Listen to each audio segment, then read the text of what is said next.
Sneha steel and furniture centre Salgare. आमच्याकडे steel भांडी, संसार उपयोगी साहित्य, sofa set, furniture, cooler, dining table, आटा चक्की व इतर साहित्यांचे एकमेव ठिकाण एक, व्हरायटी अनेक। आता शुभ मुहूर्ताची सुरुवात सलगरेतील स्नेहा स्टील मधील खरेदीनेच। वाजवी दर, सजवा फर्निचरने तुमचे घर। सर्व साहित्यावर बजाज फायनान्सची खास सोय उपलब्ध। स्टील भांड्यांना 5 वर्षे गॅरंटी, तर फर्निचर साहित्यास किडवाळीपासून लाईफ टाइम वॉरंटी। खात्रीशीर खरेदीसाठी मिरज पूर्व भागातील एकमेव ठिकाण Sneha steel and furniture centre Salgare. आमचा पत्ता रवींद्र वस्त्रनिकेतन शेजारी सलगरे। संपर्क 90 96 25 91 38। प्रत्येक बातमीतील घटनेच्या वास्तविकतेची तुलना थेट पाहत रहा चांगली अपडेट। आरग तालुका मिरज येथील मुख्य बाजारपेठेतील ऐतिहासिक जुन्या चावडीच्या जागेवर साकारत असलेल्या भव्य सकल मराठा समाज भवनच्या बांधकामाने एक महत्त्वाचा टप्पा पार केला आहे। आमदार डॉक्टर सुरेश भाऊ खाडे यांच्या विशेष निधीतून सुरू असलेल्या या इमारतीच्या स्लॅब पूजनाचा सोहळा आज अत्यंत उत्साहपूर्ण आणि भक्तिमय वातावरणात पार पडला। सामाजिक गरज ओळखून आणि आरग सारख्या मध्यवर्ती ठिकाणी समाजासाठी कायमस्वरूपी वास्तू उभारण्याचा दूरदृष्टीपूर्ण निर्णय घेतल्याबद्दल उपस्थितांनी आमदार खाडे यांचे विशेष कौतुक केले। या सोहळ्याचे वैशिष्ट्य म्हणजे हा कार्यक्रम केवळ मराठा समाजापुरता मर्यादित न राहता आरग मधील सर्व जाती धर्मातील समाज बांधव, व्यापारी वर्ग आणि ग्रामस्थांच्या व्यापक उपस्थितीत पार पडला। यामुळे आरगच्या सामाजिक सलोख्याचे आणि एकोप्याचे सुंदर दर्शन घडले। मुख्य बाजारपेठेत हे भवन उभे राहत असल्याने व्यापाऱ्यांनीही या उपक्रमाचे मनापासून स्वागत करत मोठ्या संख्येने सहभाग नोंदवला। स्लॅब पूजनाच्या वेळी महिलांचा सहभाग विशेष लक्षवेधी ठरला। परंपरेनुसार महिलांनी गारवा घालत हळदी कुंकू समारंभ साजरा केला। मंगलमय वातावरणात आणि पारंपरिक विधीच्या साक्षीने स्लॅबचे पूजन पार पडले। महिलांच्या उत्स्फूर्त सहभागामुळे या सोहळ्याला कौटुंबिक आणि मांगल्यपूर्ण स्वरूप प्राप्त झाले होते।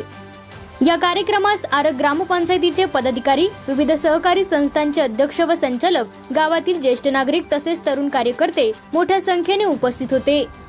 सर्व उपस्थितांनी आमदार डॉक्टर सुरेश भाऊ खाडे यांच्या सामाजिक बांधिलकीचे आणि विकासाभिमुख भूमिकेचे कौतुक करत आरग सारख्या गावासाठी हे भवन मैलाचा दगड ठरेल अशी भावना व्यक्त केली।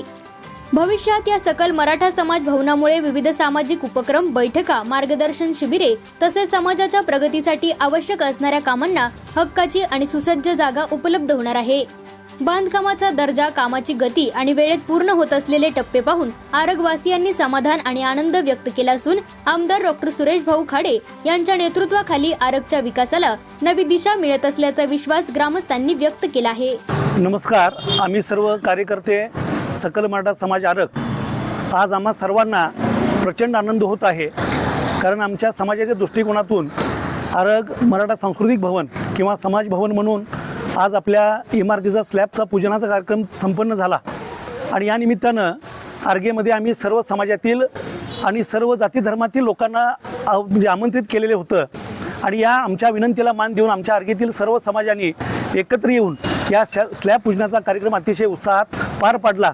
त्याबद्दल प्रथमतः आमच्या समाजाच्या वतीनं सर्व समाजातील घटकांचं मी मनपूर्वक आभार मानतो।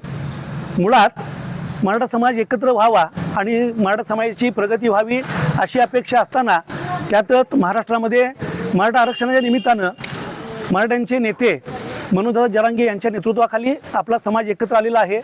आणि त्यामुळं अलीकडच्या काळामध्ये आपल्या समाजाचा विकास जोरात होत आहे असं म्हटलं तरी वावगं ठरणार नाही।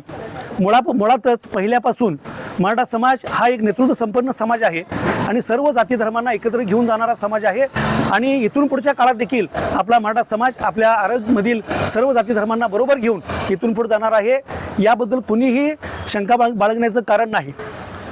या मराठा समाज भवनासाठी आमच्या मिरज विधानसभेचे भाग्यविधाते डॉक्टर सुरेश भाऊ खाडे यांनी आम्हाला मोलाचं सहकार्य केलं। सुरुवातीला आम्हाला ग्रामपंचायत आरग आणि गावातील सर्व नागरिकांनी ग्रामसभेमध्ये ठराव देऊन मराठा समाजाच्या भवनासाठी जागा उपलब्ध करून दिली। त्याबद्दल आरग ग्रामपंचायत आणि आर्गेतील सर्व नागरिकांचं मी प्रथमतः आभार मानतो। आणि यानंतर डॉक्टर सुरेश भाऊ खाडे यांनी आम्हाला हे समाज भवन बांधण्यासाठी जो आर्थिक लाभ दिला त्याबद्दल देखील त्यांना आम्ही धन्यवाद देतो। याशिवाय दुसऱ्या मजल्यावर आमच्या समाजाच्या वतीनं सर्व जाती धर्मातील मुलामुलींसाठी जे वाचनालय किंवा ई वाचनालय करणार आहोत, यासाठी देखील पुढच्या काळामध्ये भाऊंच्या बरोबरच इतर आमदारांनी देखील आम्हाला मदत करावी अशी मी विनंती करतो. आणि आजच्या या कार्यक्रमामध्ये सर्व जाती धर्मातील, सर्व समाजातील नेते मंडळी, सर्वसामान्य नागरिक आणि आमच्या समाजातील सर्व नागरिक इथं उपस्थित राहिले आणि आजचा कार्यक्रम अतिशय चांगल्या प्रकारे पार पाडला. त्याबद्दल पुन्हा एकदा आमच्या समाजाच्या वतीनं सर्वांचं हार्दिक आभार मानतो.